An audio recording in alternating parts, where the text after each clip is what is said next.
அனைவருக்கும் அன்பான வணக்கம். இந்த வீடியோவில் நாம் இந்த 2024ஆம் ஆண்டின் ஆவணி மாத ராசி பலன்களை பார்க்கலாம். நிகழும் ஸ்ரீ மங்களகரமான குரோதி வருடம் தட்சிணாயன காலம் சிம்ம மாதம் ஆகஸ்ட் 17ஆம் தேதி சனிக்கிழமை திரையோதசி திதி பூராடம் நட்சத்திரம் பிரதோஷம் கூடிய நாளில் இந்த ஆவணி மாதம் பிறக்கின்றது. மாத தொடக்கத்தில் கிரகங்களின் சஞ்சாரத்தை பார்த்தால் ரிஷபத்தில் செவ்வாயுடன் குரு சஞ்சரிக்கின்றார், கடகத்தில் புதன் சஞ்சரிக்கின்றார், சிம்மத்தில் சூரியன் சுக்கிரன் சஞ்சரிக்கின்றார்கள், கன்னியில் கேது, மீனத்தில் ராகு என சாயா கிரகங்கள் சஞ்சரிக்கின்றார்கள். கும்பத்தில் இந்த மாதம் முழுவதும் சனி பகவான் வக்ர நிலையில் சஞ்சரிக்கின்றார்.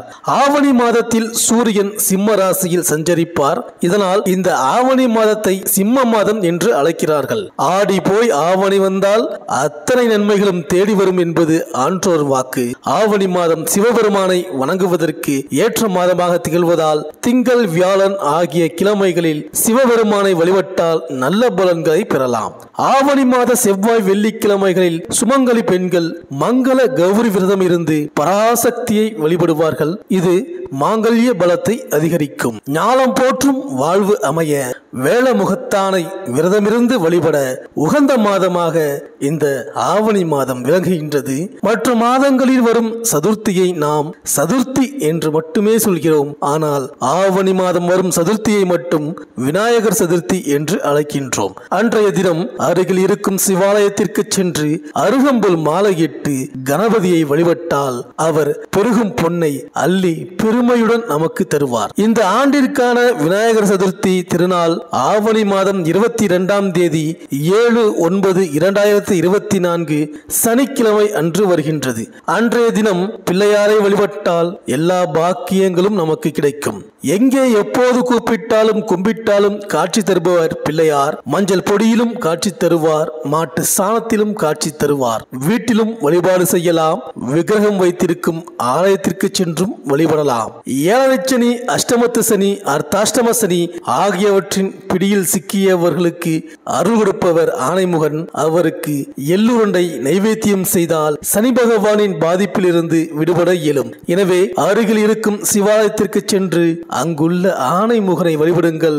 அகிலம் போற்று வாழ்வு அமையும். மேலும் இந்த மாதத்தில் கிரகங்களின் பெயர்ச்சியை பார்த்தால் ஆவணி 10ஆம் தேதி சுக்கிரன் கன்னி ராசியில் நீச்சம். அதே ஆவணி 10ஆம் தேதி செவ்வாய் ரிஷபராசியிலிருந்து மிதுன ராசிக்கு பெயர்ச்சி ஆகின்றார். மேலும் ஆவணி 15ஆம் தேதி புதன் கடகராசியிலிருந்து சிம்ம ராசிக்கு பெயர்ச்சி ஆகின்றார்.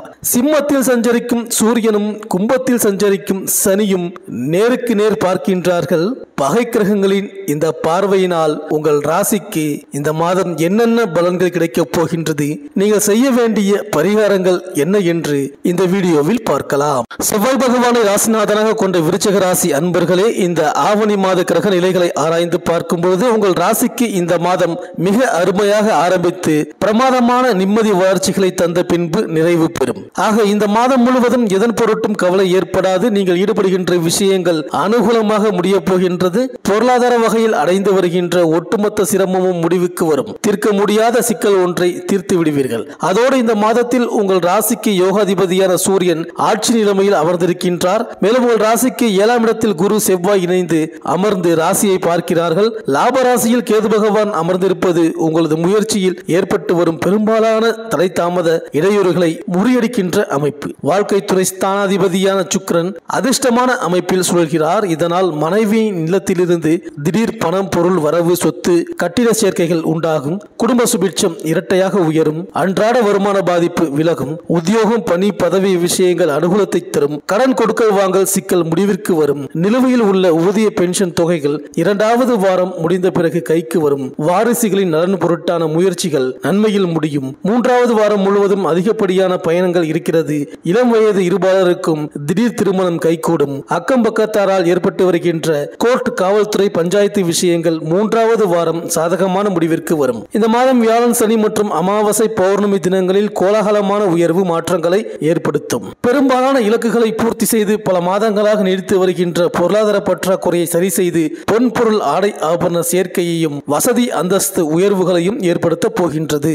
மேலும் கும்பராசியில் சஞ்சரிக்கும் சனி பகவான் இந்த மாதம் முழுவதும் வக்ர இயக்கத்தில் இருக்கிறார். சிம்மத்தில் சஞ்சரிக்கும் சூரியன் அவரை பார்க்கிறார். உங்கள் ராசிக்கு 4ஆம் இடத்தில் சஞ்சரிக்கும் சனி வக்ரம் பெற்றிருப்பது யோகம்தான். உடல் நலம் சீராகி உற்சாகத்தோடு பணிபுரிவீர்கள். உயர்கல்வி சம்பந்தமாக எடுத்த முயற்சி கைகூடும். தொழில் வெற்றி நடைபோடும். தொழில் ஸ்தானாதிபதி சூரியன் தன் சொந்த வீட்டில் சஞ்சரிப்பதால் புதிய ஒப்பந்தங்கள் அடுக்கடுக்காக வந்து சேரும். பகை கிரகமான சனியின் பார்வை அவர் மீது பதிந்தாலும் வக்ர சனியாக இருப்பதால் பெரிய அளவில் பாதிப்பு ஏற்படாது. நடக்கும் காரியங்கள் நல்ல விதமாக நடைபெற நம்பிக்கையோடு சனி பகவான் வழிபாட்டையும் சூரிய பகவான் வழிபாட்டையும் மேற்கொள்ளுங்கள். மேலும் ஆவணி 10ஆம் தேதி கன்னிராசிக்கு செல்லும் சுக்கிரன் அங்கு நீச்சம் பெறுகிறார். உங்கள் ராசிக்கு 7, 12 ஆகியங்களுக்கு அதிபதியானவர் சுக்கிரன். அவர் லாபஸ்தானத்தில் சஞ்சரிக்கும் பொழுது விரயங்கள் கூடுதலாக இருந்தாலும் அதற்கு ஏற்ற விதத்தில் வருமானம் வந்து கொண்டே இருக்கும். ஆடை ஆபரண சேர்க்கை உண்டு. வெளிநாட்டில் இருந்து ஆதாயம் தரும் தகவல் கிடைக்கும். பயணங்கள் பலன் தருவதாக அமையும். வாடகை கட்டிடத்தில் நடைபெற்ற தொழிலை சொந்த கட்டிடத்திற்கு மாற்றும் முயற்சி கைகூடும். படித்து முடித்தும் வேலை கிடைக்காமல் இருக்கும் வாழ்க்கை துணைக்கு இப்பொழுது வேலை கிடைக்கும். மேலும் ஆவணி 10ஆம் தேதி மிதுன ராசிக்கு செவ்வாய் செல்கிறார். உங்கள் ராசிநாதன் செவ்வாய் அஷ்டமத்தில் சஞ்சரிக்கும் இந்த நேரம் ஆரோக்கியத்தில் கவனம் செலுத்த வேண்டும். மருத்துவ செலவுகள் அதிகரிக்கலாம். தொழிலில் இடமாற்றம் வருவதற்கான அறிகுறி தென்படும். செவ்வாயின் பார்வை தனஸ்தானத்தில் பதிவதால் பொருளாதார நிலை திருப்தியாகவே இருக்கும். கொடுக்கல் வாங்கல் ஒழுங்காகும். தேங்கிய காரியங்கள் சுறுசுறுப்பாக நடைபெறும். தெய்வ வழிபாடுகளை மேற்கொண்டு காரியங்களில் வெற்றி காண்பீர்கள். புகழ்மிக்க புராதன கோவிலுக்கு சென்று வரும் வாய்ப்பு கைகூடும். செவ்வாய்க்கிழமை தோறும் விரதமிருந்து முருகப்பெருமானை வழிபடுவதன் மூலம் தேக நலன் சீராகும். செல்வ நிலை உயரும். மேலும் ஆவணி 15ஆம் தேதி சிம்ம ராசிக்கு புதன் வருகிறார். உங்கள் ராசிக்கு அஷ்டம லாபாதிபதியானவர் புதன். லாபாதிபதியான புதன் தொழில் ஸ்தானத்திற்கு வரும்பொழுது தொழிலில் எதிர்பார்த்ததை காட்டிலும் கூடுதல் லாபம் கிடைக்கும். உத்தியோகத்தில் உள்ளவர்களுக்கு வெளிநாட்டில் உள்ள நல்ல நிறுவனங்களில் இருந்து அழைப்புகள் வரலாம். நண்பர்கள் மூலம் நல்ல தகவல் கிடைக்கும். புத ஆதித்ய யோகம் செயல்படும். இந்த நேரத்தில் கல்விக்காக நீங்கள் எடுத்த முயற்சி கைகூடும். அரசியல் மற்றும் பொதுநலத்தில் இருப்பவர்களுக்கு புதிய பொறுப்புகள் கிடைக்கும். சந்தர்ப்பங்கள் எல்லாம் சாதகமாக அமையும் நேரம் இது. பொது வாழ்வில் உள்ளவர்களுக்கு எதிர்பார்ப்புகள் நிறைவேறும். வியாபாரம் மற்றும் தொழில் செய்பவர்களுக்கு வருமான உயர்வுக்கு வழிபிறக்கும்.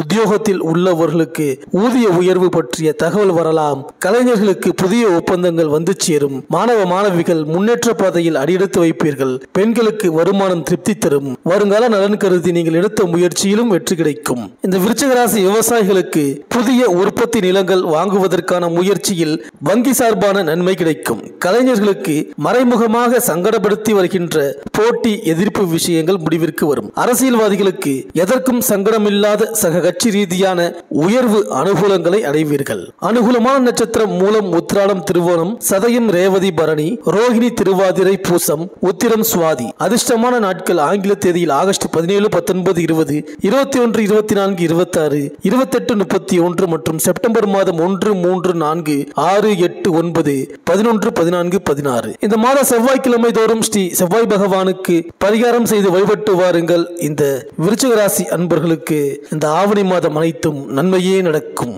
இந்த வீடியோ உங்களுக்கு பிடிச்சிருந்தா லைக் பண்ணுங்க, உங்க ஃப்ரெண்ட்ஸ்களுக்கு ஷேர் பண்ணுங்க. நம்ம சேனலை தொடர்ந்து பார்க்க மறக்காம சப்ஸ்கிரைப் பண்ணுங்க. பக்கத்தில் இருக்கிற பெல் ஐக்கானை கிளிக் பண்ணிக்கிங்க. மீண்டும் அடுத்த வீடியோவில் சந்திப்போம். நன்றி, வணக்கம்.